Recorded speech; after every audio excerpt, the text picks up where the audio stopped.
University మంచి భవిష్యత్తు కోసం తెలుగు విద్యార్థులు ఇష్టపడే యూనివర్సిటీ. చంద్రబాబు టచ్ లో ఉన్నారు, అందరూ టచ్ లో ఉంటారన్న, అందరికీ టచ్ లో ఉంటారు. టచ్ లో ఉంటారు కానీ నేను ఎక్కువ వాళ్ళతో ఇది నా పని నా లైఫ్ ఏదైనా అకేషన్ అయితే కలుస్తాను. లేడు కదా ఇంకా మీతోనే. ఏం కాదు, చంద్ర కానీ శ్రీను గారు కానీ వీళ్ళందరూ కలిసే ఉంటారు మాతో. ఏదైనా అకేషన్ సందర్భం వచ్చినప్పుడు అందరూ కలుస్తారు.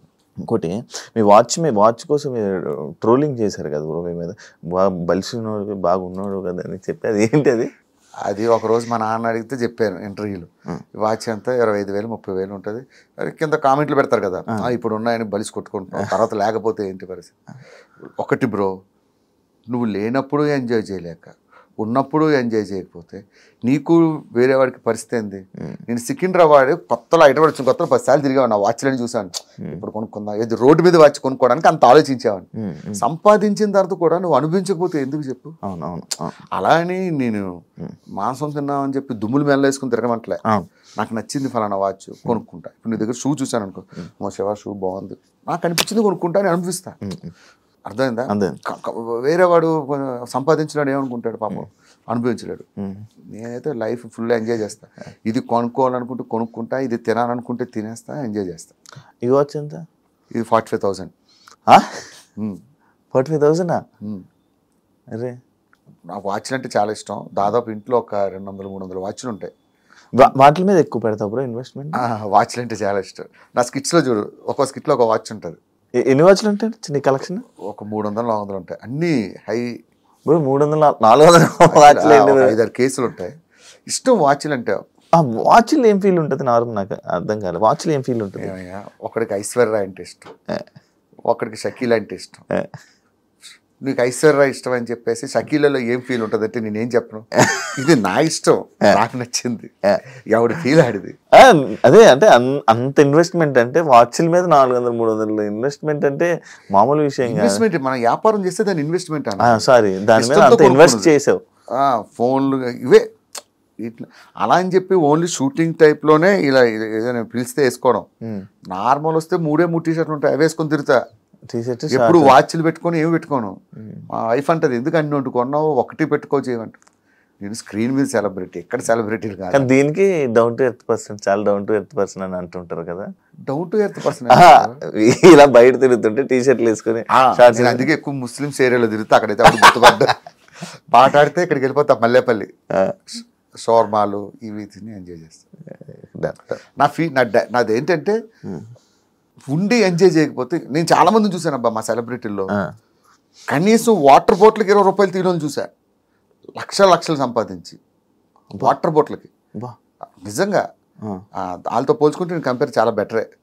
ఫుడ్ విషయంలో, బట్టల విషయంలో, వీటి విషయంలో అసలు కాంప్రమైజ్ అవ్వను. నచ్చిన కొనుక్కుంటే నచ్చింది తింటే. అలా అని దుబారా కాదు, 100కి 50 రూపాయలు అనుభవిస్తే 50 రూపాయలు సేవ్ చేసుకుంటా. అలా అని 100కు రూపాయి ఖర్చు పెట్టి 99 రూపాయలు సేవ్ చేసాం అనుకో, ఏదో రోజు నీకు పోతావు, లేకపోతే ఏ హాస్పిటల్ అడ్మిట్ అవుతావు, ఈ డబ్బంతా డాక్టర్లు దొబ్బుతారు.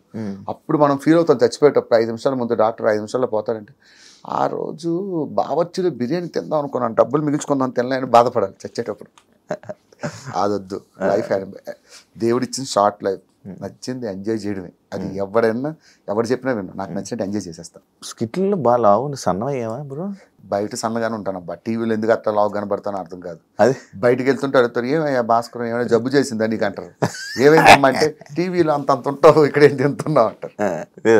అది టీవీ వల్ల, కెమెరాలు బాగానే ఉన్నారు, బాగానే ఉంటారు, బయట ఫిట్గానే ఉంటారు. 2 పాలసీ, లైఫ్ పాలసీ. రోజు ఈవినింగ్ 6 తర్వాత ప్రపంచంలో ఎవరు పిలిచిన వెళ్ళను, అంటిల్ ఈవెంట్ లేదా జిమ్. బయట జిమ్కి వెళ్ళిపోతా. జిమ్ అంటే కండల గిండలు ఏం చేయను, కార్డియో ఎక్సర్సైజ్, ఇవి 2. తుఫాన్ వచ్చినా వెళ్ళిపోతా. మా ఆవిడ అడిగితే ఎందుకు వెళ్తావు ఈ టైంలో, వర్షం వస్తుంది. 2 అయితే బయటకు వెళ్ళి డబ్బులు సంపాదించాలా, లేకపోతే ఆరోగ్యం సంపాదించాలా. ఆరోగ్యం డబ్బు కన్నా విలువైంది, సో దానికి ఎక్కువ ఇంపార్టెన్స్ ఇస్తాం. Last final question bro, India గురించి. ఇండియా గురించి పహల్గామ్ ఏదైతే అటాక్ జరిగిందో దాని గురించి మాట్లాడుతూ గొప్పలో మనం ఉంటుంది కదా బ్రో. ఒక ఇండియన్గా నీ ఫీలింగ్ ఏంటి బ్రో? అంటే లైక్ నేను ఇది అడగడానికి ఒక రీజన్ కూడా ఉంది. అంటే కొంతమంది సెలబ్రిటీస్ కానీ వీళ్ళు కానీ ముస్లిమ్స్ వాళ్ళు ఉన్నారు. ముస్లిమ్స్ అంటే ఇప్పుడు ప్రతి ఒక్క ముస్లింని తిట్టడం జరుగుతుంది కొంతమంది. గుర్తుపెట్టుకో బ్రో, ఇండియాలో ఉన్న ప్రతి ముస్లిం ఇండియన్. మనం ఎవరో ఒక ఇద్దరు ఉంటారు చేరపురుగుడు. ఎక్కడ ఉండరు? ముస్లిమ్స్లో ఉంటారా? హిందువుల్లో ఎదవలు లేరా? మన హిందువుల్లో కూడా 2-3 ఎదవలు ఉంటారు. ఎవరో ఇద్దరు కామెంట్లు పెట్టారు, ఇద్దరు అలా చేశారని అందరిని అనడం అనేది అది కరెక్ట్ కాదు. అది అబ్సల్యూట్లీ రాంగ్. ఇండియాలో పుట్టిన ప్రతి వాడు ఇండియాకే సపోర్ట్ చేస్తారు. ఎవరో 2-3 పాకిస్తాన్ సపోర్ట్ చేస్తారు. అలాంటి వాళ్ళు నేను కూడా చూశాను. వాళ్ళు అనడం తప్పు. జరిగింది, వాళ్ళు చేసింది తప్పు. ఆ విషయం అందరికీ తెలుసు. దానికి ఎట్లా జవాబు చెప్పాలో మోడీ గారు చూసుకుంటారు. టైం దేనికైనా. మోడీ ఏమన్నారు చూసారుగా, ఎవరిని వదలదు, వెతికి కొడతా ఉన్నారు. ఇప్పుడు వాడి దాడి చేసినట్టునే మోడీ దాడి చేశాడా? చేయలేదు. అలా చేస్తే వాడికి మనకి గొప్పతనంగా ఉంటుంది. టైం చూసి కొట్టాలి. థ్యాంక్ యూ బ్రో, ఇంటర్వ్యూ ఇచ్చినందుకు. అండ్ ఫైనల్గా మళ్ళీ ఇంకొక సిచ్యువేషన్లో మోడీ అన్నానని మళ్ళీ దీని గురించి వీడియోలు పెడతారు. మోడీ గారు ఇష్టం కాబట్టి మోదీ గారు అన్న ప్రతిదీ మాట్లాడడానికి భయపడాలి. ఇప్పుడు మోదీ గారు అంటే వదిలి పక్కన పెట్టి ఫలానా చిన్న హీరోని అనుకో, హీరో పేరు పెట్టాం అనుకో, ఏంట్రా రమేష్ అంటున్నావు ఏంటి, రమేష్ గారు పలిసిందారా అంటారు కింద కామెంట్లు. మనం ఏదో ఫ్లోలో అంటాం. ఇప్పుడు మనం చిన్నప్పుడు హీరోల గురించి ఏం మాట్లాడతాం, పేర్లు పెట్టి మాట్లాడుకుంటాం. ఆ ఫ్లోలో చెప్తాం, దాన్ని కూడా పాయింట్అవుట్ చేసి ఎదుగుతారు. కానీ వాళ్ళు కూడా అదే మాట్లాడతారు. మనం మాట్లాడుకోవాలి. నాకు ఎప్పటికీ అర్థం కాదబ్బా అసలు. ఒక 100% నాకు మిరాకిల్ పాయింట్ ఏంటంటే, నా కొడుకులు తిరుగుతారు, తాగుతారు, ఎంజాయ్ చేస్తారు, అమ్మాయిలతో తిరుగుతారు, పిచ్చగా ఎంజాయ్ చేస్తారు. మనం చేస్తే పొద్దులో చూస్తారు. అవును, ఎందుకు అదే నాకు అర్థం కాదు. మేము మీలాంటి మనుషులు ఇంట్లో అన్నం పప్పేది తింటున్నాం, మా దాంట్లో కూడా తప్పులు చేసే వాళ్ళు ఉంటారు. దయచేసి వాళ్ళు మనుషులుగా చూడండి, సెలబ్రిటీలా చూడొద్దని చెప్తాం. ఇంకొకటి ఏమో కామెంట్ చేస్తారంటే, మీరు సమాజానికి ఒక మార్గదర్శకులండి, మీరు ఎలాంటి పనులు ఎలా చేస్తారంటాడు. నువ్వు మాట ఇచ్చావు అట్లా ఉంటానని. ఏందోనబ్బా నాకు అర్థం కాదు అసలు. నిజంగా హారిబుల్.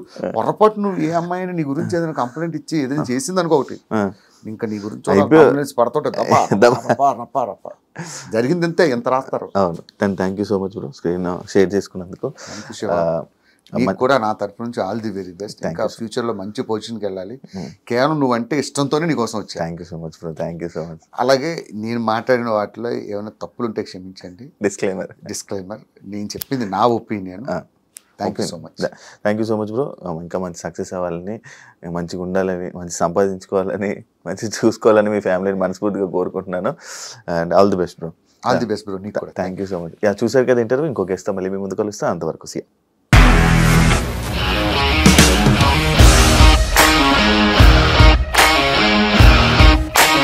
ఇండస్ట్రీలో కమిట్మెంట్ ఇష్యూస్ వస్తే నీకు కూడా వచ్చినట్టు. మార్నింగ్ తీసుకెళ్ళాడంటే కొట్టి పడేశాడు.